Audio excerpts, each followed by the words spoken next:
भूदान यज्ञ में उन्होंने कहा कि किसी के हाथ पर रोटी रख कर के दोगे ना, एक समय का पेट भर जाएगा। थोड़ी सी जमीन दो, वो कमाए, जिंदगी भर के लिए उनकी अमीरी आ जाए, उनके बच्चे पलें। हे अन्नदाता, कुछ लोगों के पास भूमि नहीं है, तुम उनको थोड़ी सी जमीन दे दो, वो कमाएं, खाएं, उनके बच्चे आगे बढ़ें। पूरे देश में गए वो, भूदान यज्ञ चला, बड़ा कार्य किया। लेकिन विनोबा भावे कहते हैं कि जब मैं छोटा था तो उस दिन मुझे बड़ा अजीब लगा कि मेरे पड़ोस की एक महिला आई और उसने आकर के अपने बच्चे को मेरी माँ के पास छोड़ा और छोड़ कर के कहा कि बहन, मैं तीर्थ यात्रा पर जा रही हूँ, 1 महीना मुझे लग जाएगा, ये बच्चा जो है तुम्हारे पास रहेगा, ये कुछ गलती करे तो इसे माफ़ कर देना, भगवान का बच्चा समझ के माफ़ कर देना, और थोड़ी देर के लिए यशोदा बन करके ही सही मेरे बच्चे को भी संभाल लेना। बोलकर गई और इन्होंने भी आश्वासन दे दिया, हाँ ठीक है। विनोबा भावे कहते हैं कि मेरे लिए अजीब बात तब ये थी जब, क्योंकि मैं छोटा था, वो पड़ोस वाले बच्चे को माखन मिश्री वाली रोटी दी और मुझे सूखी रोटी पकड़ा दी माँ ने। अब मैंने कहा तू मेरी माँ है और बहुत प्यार करती मुझे, और पड़ोस वाला इतना प्यारा, तो मुझे गले लगा कर कहा तू तो मेरा बेटा है, लेकिन ये भगवान का बेटा है। उसकी माँ बोल के गई, अगर ये गलती करता है तो भगवान का बच्चा समझ के माफ कर देना। भगवान को माखन मिश्री दी जाती है, और मैंने कहा तो मुझे में भगवान नहीं दिखाई दे रहा माँ, पक्षपात करती है माँ। तब समझ में नहीं आता था, लेकिन बड़े होकर समझ में आया कि कितना बड़ा दिल रहा होगा मेरी माँ का। मुझे तो वो अपना आपा देखती है, लेकिन पड़ोस वाले बच्चे में उसने भगवान का रूप देख लिया, और उसी माँ के संस्कार पा करके एक बच्चा बड़ा हुआ। आप अगर उस प्रेम को दे करके इस दुनिया में बच्चों को बढ़ाओ, देखो तो सही इस संसार को आप कितना अच्छा नागरिक दे सकते हैं। ये बैर विरोध, ये पक्षपात, ये चोट देना, अपने अहंकार का प्रदर्शन करना। हिरण्यकश्यपु, उसका भी अहंकार अद्भुत था, और प्रहलाद का भी। मैं भगवान का बेटा, भगवान को मानता हूं, और वो कहे मैं मानता ही नहीं हूं भगवान, होता कौन, मैं हूं भगवान। दोनों की मैं लड़ रही है। एक ने अपनी मैं को उठाकर भगवान को अर्पित करके कह दिया कि प्रभु मैं तेरा, जीवन तेरा, जैसे रखे, मेरी तो अपनी कुछ भी इच्छा नहीं, तेरी इच्छा में अपनी इच्छा मिला दी मैंने। आसान बात नहीं है जब आदमी ये कहता है मेरी इच्छा नहीं, तेरी इच्छा पूरी होनी चाहिए भगवान। तू क्या चाहता है, कैसे रखना चाहता है?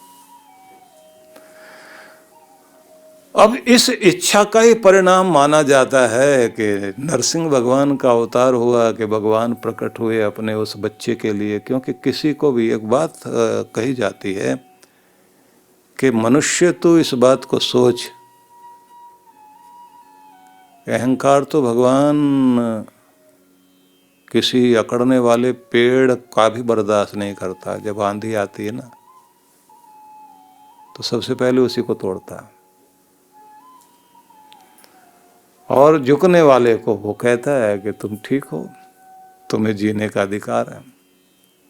परीक्षा तो होती है ना, नम्रता ही मुस्कुराती है।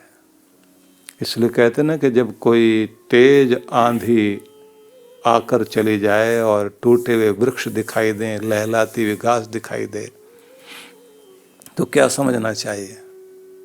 अहंकार टूटकर गिरा पड़ा है और नम्रता की घास लहला रही है। क्योंकि वो घास जो है झुककर नम्र होकर स्वागत करती रही, इसलिए लहला रही है।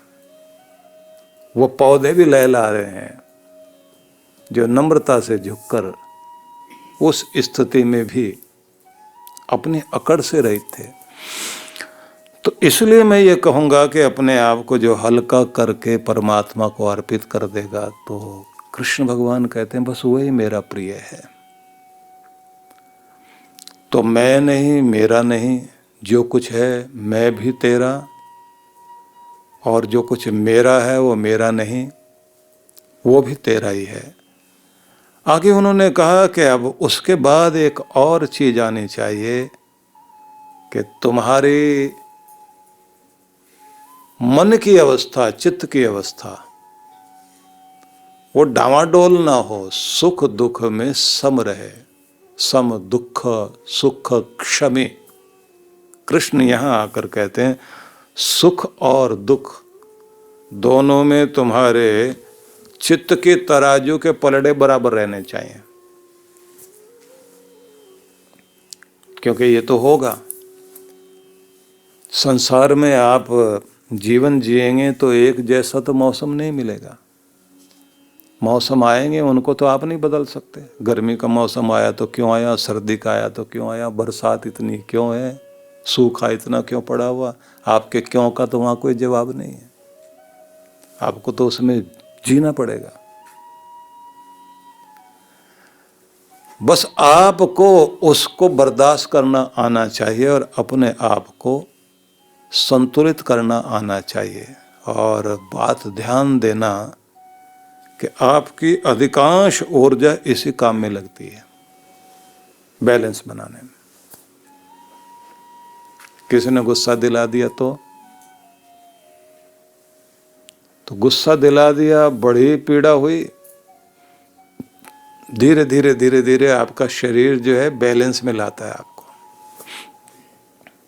अब इसको थोड़ा सा और अलग अंदाज से समझिए, हम आधुनिक दृष्टि से समझते हैं।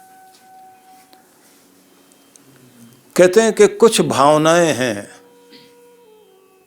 उनकी फ्रीक्वेंसी है। उन फ्रीक्वेंसी पर जब आप होते हैं तो आप बहुत अच्छा महसूस करते हैं। वो आपके जीवन को आनंदित करती हैं। तो वो भावनाएं क्या, वो इमोशन क्या है? कहते हैं एक तो प्रेम की, और अगर तुम्हें लगता है कि ये कुछ शब्द ही हैं, इससे कुछ नहीं फर्क पड़ता, तो फिर चिंता याद करो, भय याद करो, निर्दयता याद करो, दुख और दुर्घटना याद करो, कुछ परेशानी वाली बात को याद करो। कि बस आप बीमारी याद करिए, बुखार, भयंकर भयंकर बुखार, कभी सामना किया होगा तब को याद करना। गिरे पड़े हुए थे, उठा भी नहीं जा रहा था, तो एक बुखार शब्द कहते ही आपके पूरे शरीर के अंदर वो भाव आने लग जाता, वो तरंगे आने लग जाती हैं। इस अवस्था में था मैं।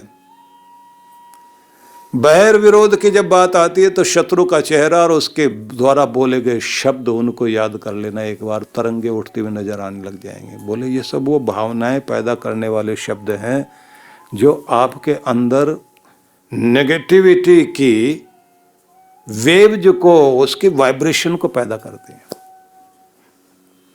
और कुछ तरंगे वो हैं कि जो आपके अंदर पॉजिटिविटी पैदा करती हैं।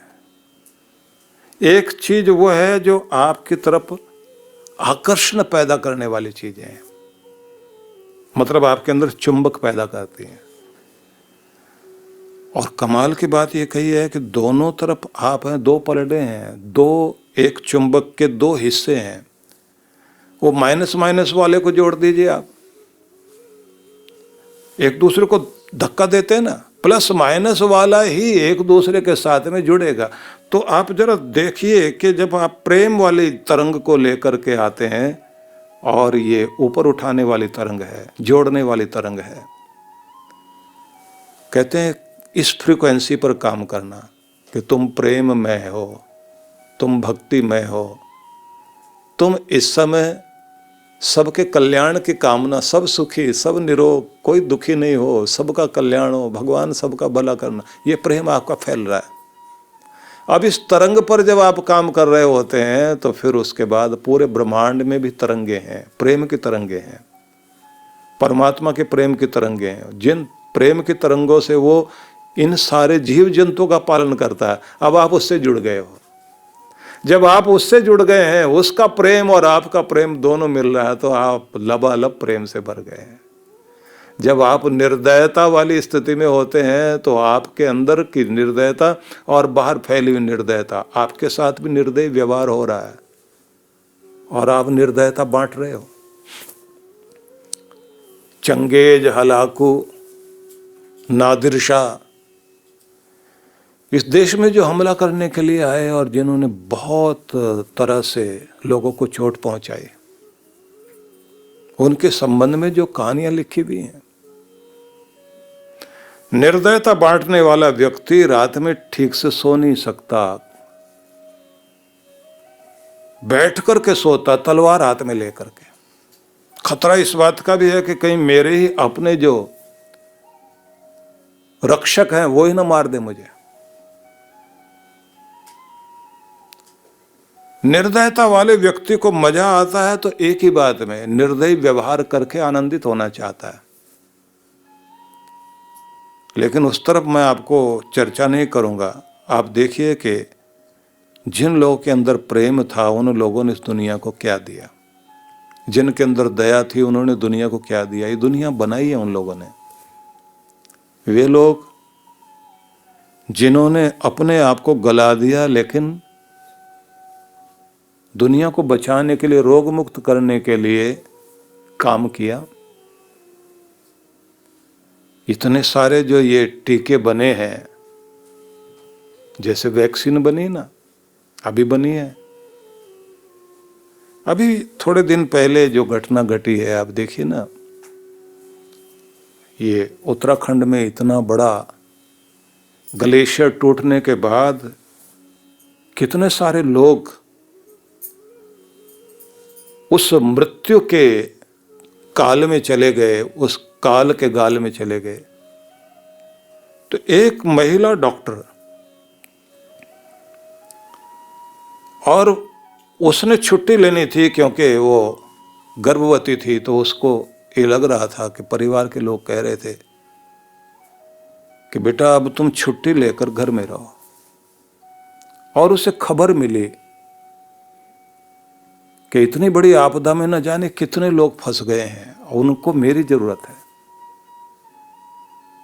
वो पहुंच गई वहां पर। इतनी बड़ी आपदा के बीच में और इतना भयंकर सर्दी और ऐसा कीचड़ वाला वातावरण, उसके बीच में से निकल करके जिन लोगों को घायल अवस्था में लेकर आ रहे हैं हॉस्पिटल में, अब वो 24 घंटे ड्यूटी दे रही है। और मन में क्या भावना है, मैं डॉक्टर हूं और मुझे सिखाया गया है कि कितनी जिंदगी तू बचा सकती है तो बचा। हर व्यक्ति को जीवन दिया जा सकता है। आप क्या कहेंगे, हो भगवान का रूप ही तो है वो। ऐसे प्रेम वाले लोगों ने इस धरती को सुंदर बनाया है और निर्दयी लोगों ने ही नरक बनाया है। कृष्ण भगवान कहते हैं कि वे ही मुझ तक पहुंचेंगे, उनको ही जगह मिलेगी जिनके अंदर दया है, जो मित्रता वाले हैं, सबके कल्याण की कामना करते हैं। साथ में आगे कहा कि मैं और मेरे से ऊपर उठ करके जो जिए और सुख दुख में समान रहें। यहां एक बात और महत्वपूर्ण है, संतुलन बनाना आसान काम नहीं है। जब आपके सामने विपरीत परिस्थितियां हो, अपने को संभाल पाना। सुख में तो आदमी अच्छा लगता है, लेकिन जैसे जैसे दुख बढ़ता है ना, एक घड़ी भी काटनी जीवन की भारी होती है दुख में। लेकिन जिन लोगों को दोनों स्थिति में अपने को संभालना आता है, उनके अंदर मैच्योरिटी है, एक परिपक्वता है। और कमाल की बात यह है कि ऐसे लोग आत्मिक बल से युक्त होते हैं। अभी जब मैं बता रहा हूं, चर्चा कर रहा हूं उत्तराखंड की, चमोली डिस्ट्रिक्ट की, जब वो पहला आदमी निकाला गया ना गुफा से बाहर, क्या भावना मन में रख के बैठा हुआ था, जीना है मैंने और मैं ठीक होके निकलूंगा बाहर। और जैसे उसे बाहर लेकर आए तो उसने दोनों हाथ ऊपर करके जोर से अंगड़ाई ली और इतने जोश में आकर उसने कहा मैं आ गया हूं। और नीचे जैसे उसको उतारा ऐसे लेट गया,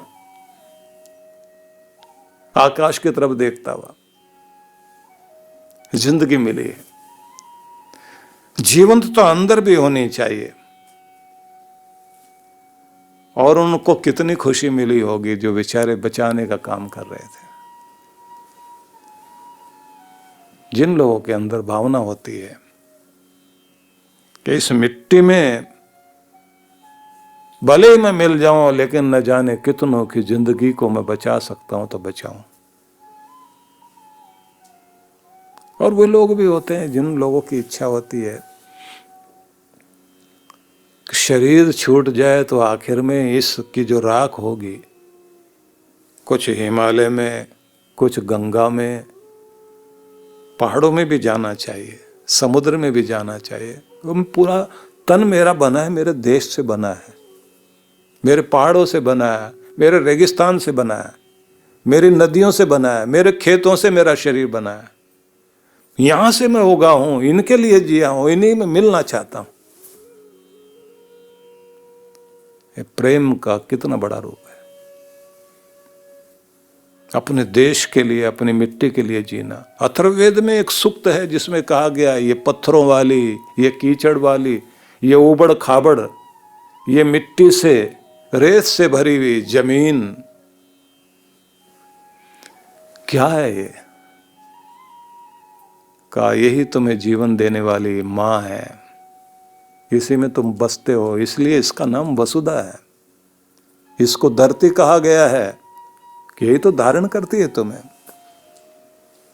यही बसाती है और यही तुम्हें समृद्धि से भरपूर करती है। इसलिए कहा माता भूमि पुत्रो हम पृथिव्याः, ये भी वहीं का संदेश है। भूमि माँ है और मैं इसका पुत्र हूं, इसके लिए जियो, इस दुनिया में, इस पृथ्वी पर रहने वालों के लिए जियो। कृष्ण भगवान ने आगे चल करके एक शब्द और कहा, एक बात और ध्यान रख लेना, मेरे दरवाजे तक आने वाले व्यक्ति को क्षमावान होना चाहिए, बड़ा दिल चाहिए, माफ करने का दिल भी होना